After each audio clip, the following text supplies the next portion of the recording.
देशामध्ये एस्मा जो कायदा आहे तो लागू करण्यात आलेला आहे 1981च्या आहेत. तर तो एक लागू करण्यात आला आहे. तसंच असेन्शियल कमोडिटीज ॲक्ट 1955 तो पण लागू आहे आणि इतर जे संबंधित नियम आहे जे BNSमध्ये जे सेक्शन्स आहे त्या अनुषंगाने आम्ही आपले सर्व अधिकाऱ्यांना आपले पूर्ण स्टाफला याबद्दल कारवाई करण्याचे आदेश दिलेले आहे.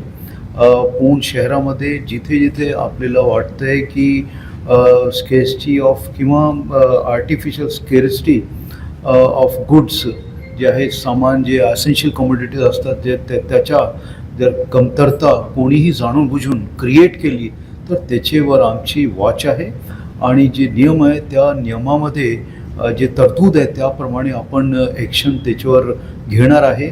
त्याप्रमाणे आम्ही काल एक प्रेस स्टेटमेंट पण दिलेली आहे, प्रेस रिलीज दिलेलं आहे. त्या अनुषंगाने आमची कारवाई आता पुढे चालू आहे.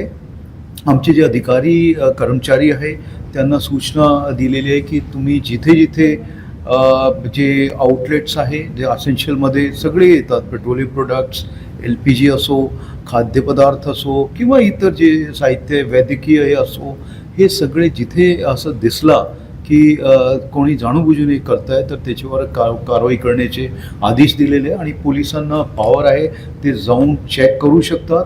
तर आणि त्याचप्रमाणे जे असेन्शियल कमोडिटीजच्या ट्रान्सपोर्ट होतो त्याच्यात जर ही गरज पडली तर आपण पोलीस स्टाफ त्यांना देऊ. जिथे डिस्ट्रीब्युशन आहे तिथे आपण स्टाफ देऊ, जेणेकरून लोकांमध्ये पण आपसात काय भांडण वगैरे होऊ नये आणि ही सगळे आपल्याला पुढची याच्यात कारवाई करायची आहे.